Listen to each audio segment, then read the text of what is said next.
Assalamualaikum warahmatullahi wabarakatuh. Perkenalkan, nama saya Lika Saputri. Saya dari kelompok 6. Saya akan memperkenalkan teman-teman saya dari kelompok 6. Ada Jolanda Wulandari, Elmara Nur Salsabila Utami, Julfariana, dan Miftahul Utami. Di sini kita akan membahas pentingnya kesehatan mental dengan narasumber kami yang bernama Sherlina. Sebelumnya, saya akan menjelaskan tentang kesehatan mental.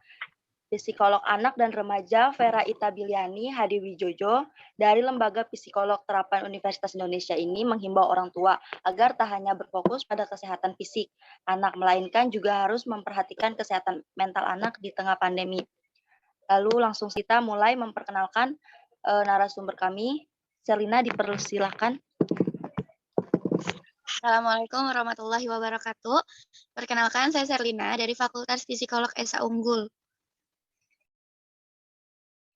Baik, Sherlina. Kalau pagi-pagi gini, sebelum kita bahas tentang kesehatan mental nih, kamu biasanya ngapain sih kalau pagi-pagi? Ya biasa, bangun tidur, mandi, siap-siap berangkat kerja sih. Soalnya kuliahnya kan malam. Kelas karyawan ya? Ya, betul. Udah siap belum buat ditanya-tanya? Udah, insya Allah. Pertanyaan pertama datang dari Zulfa. Mau nanya, yang sering komentar negatif tentang dirimu itu kamu sendiri atau orang lain? Baik, saya akan menjawab pertanyaan dari Zulfa. Dua-duanya. Dari orang lain ada, dari diri sendiri ada. Kenapa bilang dua-duanya? Muncul perkataan negatif dari orang lain pasti kepikiran ke kita. Kan? Jadi kitanya berpikir, masa iya gue. Misalnya, orang bilang kita, lu kok egois banget sih jadi orang? Pasti kan kita jadi berpikir, iya, emang gue se-egois itu ya? Gue sejelek itu ya? Pasti kita berpikir gitu dong. Gak mungkin kita merasa, kalau orang udah berpikir negatif tentang kita, kita diam aja. Kita merasa, enggak kok gue yang paling benar gitu. Pasti berpikir negatif juga sama diri sendiri. Dan buat ngatasin itu semua sih, balik lagi, kita nggak usah dengerin perkataan orang, cintai diri sendiri, itu paling penting. Terus yang paling utama, percaya diri aja bahwa yang orang omongin buat kita jauh lebih maju gitu. Kayak buat diri kita jauh lebih baik sih sebenarnya apa yang orang omongin ke kita dengerin, tapi buat kita perbaiki diri kita, bukan malah buat kita ngedown. Tapi kan kadang orang mungkin menyalahartikan atau menyalahgunakan omongan orang kayak, nih orang ngejelekin gue, kayaknya dia nggak seneng deh sama gue. Pasti berpikirnya kayak gitu kan. Padahal tujuan dia emang mungkin faktor nggak senang, tapi kita jadiin itu bukan faktor nggak senang, jadiin itu faktor kalau gue bisa perbaiki diri gue dari apa yang dia omongin. Dan apa yang dia omongin tuh gue bisa kayak, gue tuh nggak kayak gitu orangnya, yang lo omongin ke gue tuh salah gitu sih. Ada lagi? Ya, bisa dimengerti? Bisa. Ada atau ingin bertanya lagi? Tapi kadang tuh kalau misalkan orang ngomong kita tentang yang negatif tuh, kadang tuh diri kita tuh susah gitu nerimanya. Kayak buat nggak dengerin omongan orang lain tuh kayak gimana ya, jadi kepikiran terus. Nah itu, karena kita kan punya perasaan ya, bener kan? Jadi apa yang orang omongin tuh nggak bisa kita langsung jadiin pedoman, pasti langsung kita gondok dulu.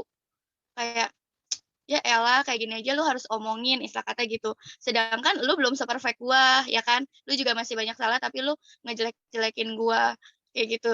Ya dari diri kitanya pun belum bisa menerima sepenuhnya, dan itu bikin kita berpikir negatif sama diri kita. Padahal nggak kayak gitu. Nah itu jalan satu-satunya, harus berusaha untuk masa bodoh, dan kita cari pedoman seseorang yang, dia kayak gini tapi perilakunya gini-gini kok, gue harus jadi dia gitu. Dan gue harus buktiin sama nih orang yang ngejelekin orang ini, yang ngejelekin kita, lu salah nilai gue gitu. Yang penting tuh harus masa bodoh. Masa bodoh tuh penting, tapi jangan terlalu masa bodoh. Baik, gimana Julfa? Udah cukup. Oke, ini masih sama tentang pertanyaan pertama. Kita langsung saja ke Jolanda. Baik, Serlina di sini saya pengen nanya nih. Kenapa pas lagi kita udah maafin kesalahan orang lain, kadang-kadang tuh kita suka keingetkan akan kesalahan mereka kembali dan ngebuat kita tuh makin emosi lagi ke dianya, padahal kita udah maafin dia. Nah, buat ngatasin sikap kayak gitu tuh kita harus kayak gimana? Yang penting balik lagi ke diri kita, kitanya udah benar-benar pure maafin dia atau belum. Kalau misalnya dari kitanya sendiri emang iya aku maafin kamu kok, tapi jangan diulang lagi ya. Kan pasti ada omong-omong gitu kan. Ya santai aja gitu, gue udah maafin lu kok. Sedangkan kalau misalnya dia beberapa menit ngelakuin kesalahan lagi, pasti kita ngerasa, baru lo gue maafin lu kok lu udah kayak gini lagi aja, langsung marah kan istilah kata gitu. Nah sebenarnya tuh dari diri kitanya itu belum sepenuhnya maafin dia. Dari diri kitanya tuh kayak masih di mulut ngomong maafin, tapi di hatinya tuh belum tentu kita maafin dia. Kan kita kayak otak, hati, sama ucapan tuh bertolak belakang. Kayak, terus di otak juga mikir, emangnya iya ya aku kayak gitu? Kayaknya enggak deh, tapi kita ngomong, oh iya, oke deh, pasti kan kita ngomong gitu kan. Kayak kita, misalnya contohnya, kita nggak dengerin omongan orang nih, yang bikin kita sakit hati sama dia. Kita berpikir, nih orang ngomong kayak gitu, apa benar? Kita bilang, oh iya, nggak apa-apa kok, tenang aja, santai. Padahal kita sendiri nggak bisa santai.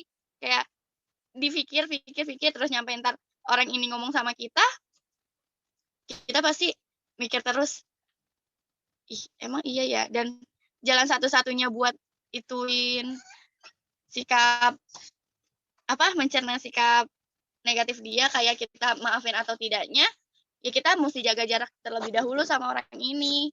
Kayak mau dulu kalau dia bilang, kok lu marah ya sama gua, lu menghindar sama gua ya, gitu kan. Pasti ada yang ngomong gitu kan, pasti kayak, karena apa sih? Kalau dia masih ngomong gitu, lebih baik kamu ngomongin langsung aja ke dia, jangan dipendam terus. Kayak, gue bukannya sakit hati, bukannya apa, gue udah maafin lu, cuman masih aja kepikiran sama kata-kata lu yang buat gue sakit hati gitu. Tapi ya kadang tuh dia udah kayak ngelakuin kesalahan kayak gitu terus kan. Nah, terus kan jadinya kalau dari pasti kayak udah bosen kan kayak ngeliatin dia kayak gitu-gitu terus, kayak jadinya udahlah maafin aja orang dia kayak begitu gitu. Jadinya kayak apa-apa ya udah maafin aja, tapi kadang suka keinget lagi gitu. Terus Nah kalau itu yang mau jaga jarak juga kayak nggak enak kan, soalnya dia temen deket sendiri, kayak nggak bisa jaga jarak lama-lama gitu. gini lah, namanya temen dekat sendiri, pasti kita udah maafin sikap dia gimana dong. Terus balik diri kan, kita juga nggak boleh egois sama diri kita sendiri, bener kan? Apa yang dia omongin belum tentu bisa kita terima, dan dia juga sebaliknya, apa yang udah kita omongin ke dia belum tentu dia bisa nerima sepenuhnya. Kayak dia bisa aja kalau misalnya kamu ngomong yang sesuatu yang bikin dia nggak enak, pasti dia marah sama kamu kan, karena kita manusia betul, yang pasti punya kayak rasa egois lah, buat gue mau kayak gini, masa gue nggak boleh, lu aja bisa kenapa gue enggak, gitu loh. Yang intinya kalau jaga jarak jauh tuh bukan buat kamu sama dia renggang, tapi malah lebih buat mengoreksi diri sih. Kayak kamunya mesti ngoreksi diri kamu sendiri, kayak oke, gue mesti kayak gini kalau udah ngadepin dia. Terus pasti dia nanya sama kamu, lu kenapa sih kok sekarang jarang mau main sama kamu? Kamu kasih alasan positif dulu ke dianya, kayak seperti, sorry ya, bukannya gua nggak mau, balik lagi ke minta maaf karena kamu kan sedikit jaga jarak sama dia gitu loh. Kayak nggak jadi sedekat dulu. Sorry ya, bukannya gua nggak mau dekat lagi sama elu. Kita masih teman. Cuman guanya lagi sibuk kuliah atau banyak tugas. Jadiin alasan itu. Ya emang bisa dibilang alasan klasik. Cuman kan orang pasti, oh iya sekarang Jolanda kuliah ya, pasti banyak tugas gitu. Nggak selalu main sama gua. Atau enggak, lu boleh kok kalau misalnya mau main, ayo main. Tapi kalau misalnya gua udah kelar ngerjain tugas ya. Dan juga lu jangan diulangin lagi dong. Gua nggak suka sama kata-kata lu yang kayak gitu, terlalu bikin gua sakit hati gitu. Negur dia secara halus, jangan langsung, lu mah kayak gini orangnya gue nggak suka, jangan kayak gitu. Lebih baik negur dia secara halus, pasti dia, oh iya maaf ya, sorry kalau misalnya kata-kata gue kayak gini. Nah ntar lama-kelamaan dia mikir, oh iya ntar gue ngadepin Zolanda nggak boleh kayak gini nih, bikin orang sakit hati gitu. Gimana Jolanda? Ada lagi yang masih ganjel? Nggak ada, udah terjawab semua sih. Alhamdulillah ya. Jalannya tinggal belajar buat cara maafin kesalahan orang, walaupun kayak masih ada yang ganjel dikit gitu ya. Iya, namanya manusia ya kan. Baik, untuk pertanyaan selanjutnya datang dari Elmara. Boleh ditanya, silakan Elmara.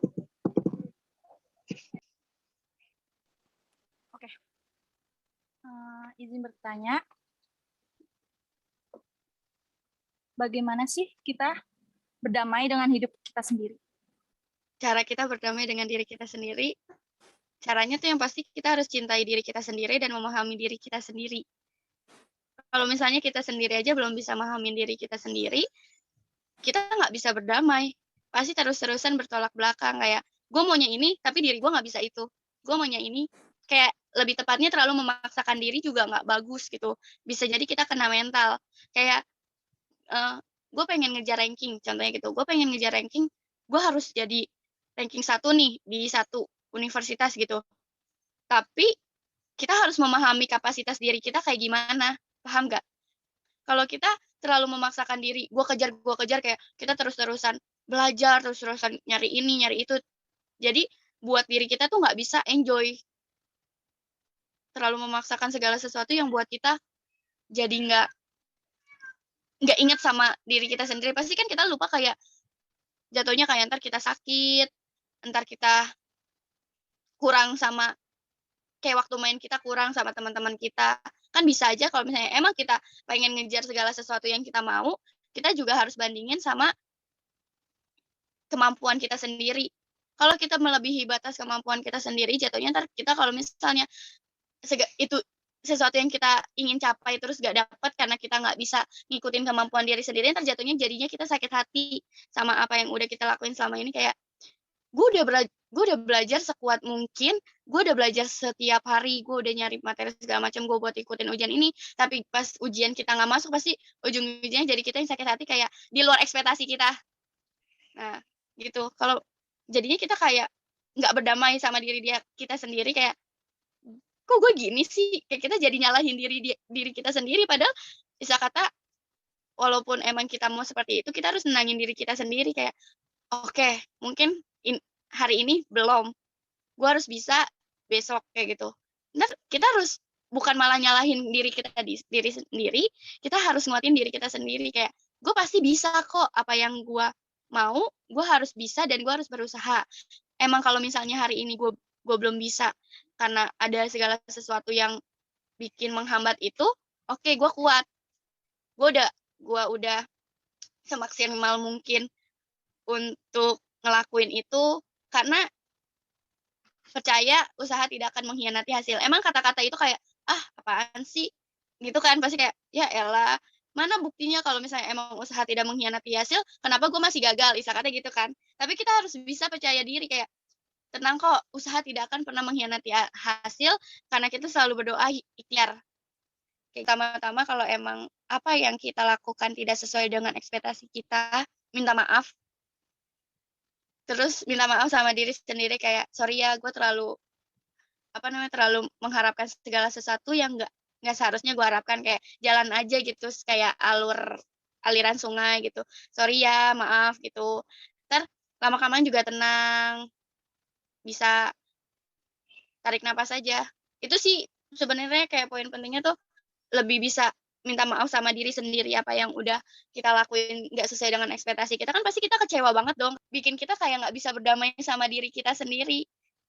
Itu sih, kita harus minta maaf sama diri kita sendiri, terus pikiran kita juga harus tenang, berpikir jernih, kayak kita berpikir positif, terus kuatin diri, gue bisa gitu. Gimana Elmara, sudah terjawab semua? Juga udah puas dengan jawabannya Sherlina. Terima kasih. Ya, sama-sama. Enjoy your life. Selanjutnya kita akan bertanya. Ini tentang narasumbernya. Jadi mungkin lebih dalam lagi ya topiknya. Pertanyaannya maksudnya. Utami, dipersilakan. Jadi tentunya ingin bertanya, kan kita semua tadi udah nanya nih masalah-masalah kita tentang mental gitu. Nah, dari Serina sendiri pernah nggak sih ngerasa mentalnya terganggu gitu? Dan kalau misalnya ngerasa mentalnya terganggu gitu, solusinya apa sih nenangin diri gitu biar nggak stres atau nggak kepikiran gitu? Gimana ya? Pernah, jujur pernah ngerasain kayak mentalnya keganggu, kayak kalau kita lagi ada masalah berat, pasti kita mikirnya, lu mau nggak peduli sama gue, betul kan? Kayak kayak teman terdekat kita sendiri, kayak dia cuek, kayak cueknya bukan karena emang dia udah biasa kayak gitu, tapi kita ngerasa, kok lu nggak bisa mahamin gue gitu, kenapa gue lagi butuh lu, gue pengen curhat sama lu, gue pengen cerita keluh kesah gue gitu. Kayak kalau kita ada masalah, terus kayak sama sama keluarga kayak jadi padahal mereka emang kayak gitu, cuman kita berpikir, nggak bisa ngertiin banget sih jadi orang, sabar dulu gitu kan, pasti kita mikirnya gitu kan. Terus jadi kita berpikir hal-hal yang nggak harusnya kita pikirin, kita berpikir hal negatif, jadi jatuhnya kita, apa gue kayak gini aja ya? Apa gue harus ngelakuin jalan ke sini aja ya? Pasti kan kita merasa berpikir kayak gitu, kayak hal negatif yang ada di pikiran kita pengen ngelakuin padahal itu nggak benar gitu. Terus pas lebih baik cara ngatasinnya tuh dekatkan diri sama yang maha kuasa yang di atas, kita berdoa gitu, kayak curahin semuanya, kayak bikin kita nangis sedalam-dalam mungkin. Namanya nangis capek kan, tapi itu lama-lama bikin lega gitu, kayak gue bisa gitu, gue bisa. Nah, besoknya kita juga harus ngejalanin itu, walaupun ntar segala sesuatu yang kita jalanin entah tentang dari omongan orang buat kita mental, kayak nih cewek kok keluar-keluaran mulu ya, main mulu ya gitu, terus dijemput mulu ya sama cowok gitu, emang ngapain sih, ya kan? Pasti omongan orang kayak gitu, kayak ya emang kenapa gitu loh. Karena yang ngejemput cowok gonta-ganti kita tuh cewek nggak benar gitu, padahal kan enggak ya, kita juga masih punya harga diri kan, itu temen kan, tapi kan orang mikirnya bukan teman gitu. Terus kalau misalnya, ih kok dia teman-teman ceweknya kayak gitu semua sih, kok gini-gini, ya itu teman-teman cewek gue, emang kenapa sih, kan gitu, pasti kita mikirnya gitu. Tapi orang kan mikirnya, apa dia anak kayak gini ya, apa dia anak kayak gitu ya, pasti kan kita kepikiran, jadi jatuhnya bengong, malah malah kita jadinya pengen menjendiri, ngejauh-jauhin orang yang belum ngejauh-jauhin orang, kayak, "Tar dulu deh, gue nggak mau main sama lu." Padahal dia nggak salah, jadi dia kita salahin. Jadi kita jatuhnya kayak introvert. Sebenarnya orang banyak ketawa tuh bukan karena dia emang benar-benar lagi happy, tapi dia nutupin, apa namanya, nutupin kalau dia tuh bisa ngadepin itu semua, nutupin kalau dia tuh, gue harus bisa, nggak boleh ada masalah gitu. Padahal tuh masalah pasti ada, cuman dia berusaha untuk kuat buat ngadepin masalah itu. Nah, terus cara ngatasinnya tuh, yang pertama tuh tadi cari kesibukan sendiri yang bikin lupa sama masalah yang buat kita stres. Terus yang kedua, kita nenangin diri kita sendiri, kayak kita menyendiri dulu nggak apa-apa, ngejauhin dari sekitar. Nah, kalau misalnya udah waktu yang tepat, berusahalah cari orang yang tepat untuk kita cerita semua keluh kesah kita, kayak gitu loh. Cari apa yang buat lu happy. Kalau misalnya emang yang buat lu happy lu jalan-jalan, ya lu jalan-jalan. Harus bisa ngeluangin sama diri sendiri gitu, buat ngilangin stres. Kalau emang hobinya baca buku, ya lu baca buku. Kalau hobinya lu nonton drakor, ya nonton drakor, kayak gitu. Pasti ntar lama-kelamaan juga lupa sama apa yang udah ada dalam diri lu gitu.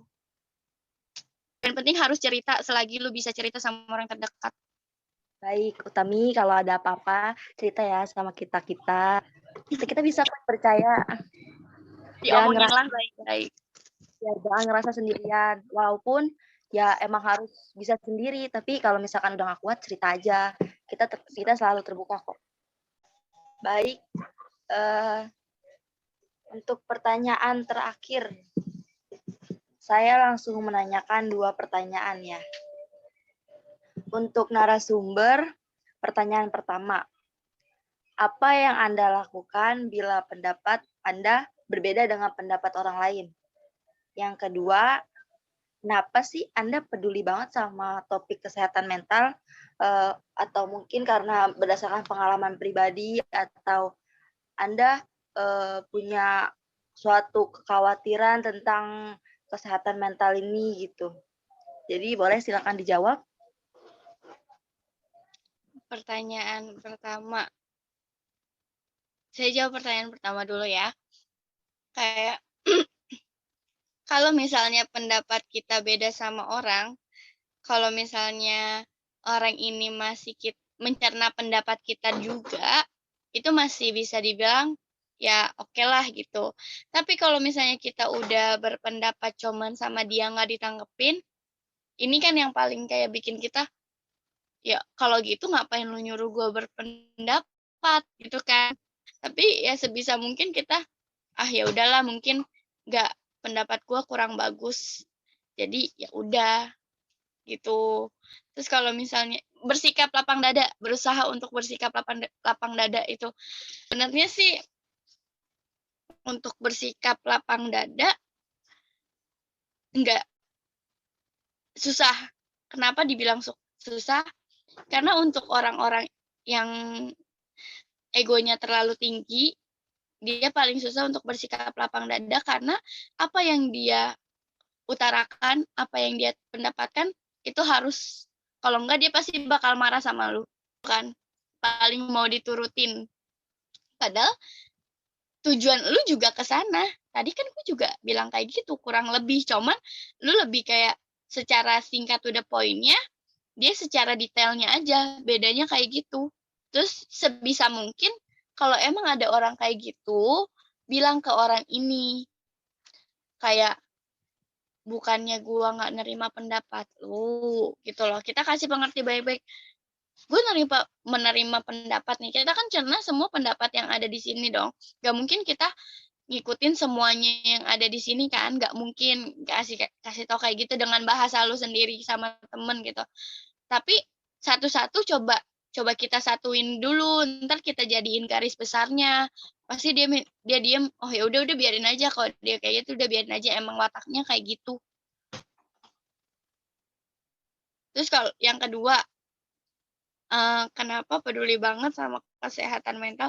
Jujur, dari SMP udah ngeliatin hal yang bikin alasan sekarang kuliah masuk psikolog. Kan tadinya farmasi, sekarang jadi psikolog gitu.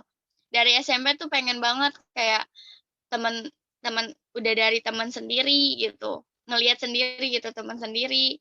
Gue mau loh temen gue nggak kayak gini, caranya tuh gimana, nyari solusi sendiri. Terus jujur dari diri sendiri pun pernah ngerasain pengen kayak berusaha untuk ngobatin diri sendiri kan. Terus sama ya sekarang kesehatan mental tuh penting, nggak kayak cuman kayak kita peduliin cuman sakit demam, flu, kayak COVID. Dan nggak di dunia ini sih banyak banget orang yang kena mental karena omongan seseorang gitu.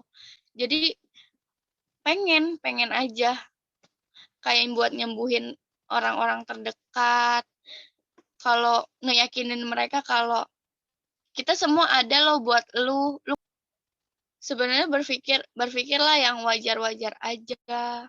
Emang susah buat mencernanya, cuman kayak, lu mah gampang ngomong doang, lu belum ngerasain apa yang gua rasain. Ada masalah yang lebih berat dari apa yang, kayak misalnya, lu punya temen nih, temen lu gini-gini kayak punya masalah keluarga, pertemanan, segala macem. Terus yang satu lagi cuman karena gue nggak boleh pergi loh sama mama gue, gila ya, gue sakit hati banget. Kayak pasti kan yang temen yang punya masalah lebih besar dari dia mikirnya, lu tuh belum ngerasain apa yang gue rasain. Udah share, makasih banyak udah mau dengerin pertanyaan-pertanyaan kita, udah mau ngasih solusi buat kita yang tiba-tiba curhat colongan. Ini kalian tuh ambil dari pengalaman sendiri guys sih? Pasti. Jadi untuk pertanyaan-pertanyaan dan segala solusinya udah dijawab sama Sherlina. Lalu selanjutnya kita akan menutup sesi wawancara ini. Terima kasih Sherlina udah mau diganggu waktunya. Nggak apa-apa. Nih, mau kasih pesan aja. Ya, Kalian jangan pernah ngerasa kalau diri kalian tuh nggak punya siapa-siapa, dan kalian juga harus bisa ngerasa kuat ngadepin diri sendiri, dan cintai diri kalian sendiri baru cintai orang lain. Mau dia orang sedekat apapun, kalau emang dia masih belum memahami diri kalian, tandanya dia belum dekat sama kalian. Tapi kalau misalnya dia udah bisa mahamin kalian dan tahu kalian kayak gimana, nah itu baru. baik. Sepertinya durasi yang kita sediakan sudah melebihi batas waktunya. Kita terlalu asik buat dengerin Sherlina bercerita, menjawab pertanyaan, memberi solusi. Terus kita curhat colongan juga. Maaf ya guys. Untuk waktunya, terima kasih Sherlina. Sekian. Terima kasih teman-teman juga yang lain. Wabillahi taufik wa hidayah. Wassalamualaikum warahmatullahi wabarakatuh. Terima kasih Sherlina.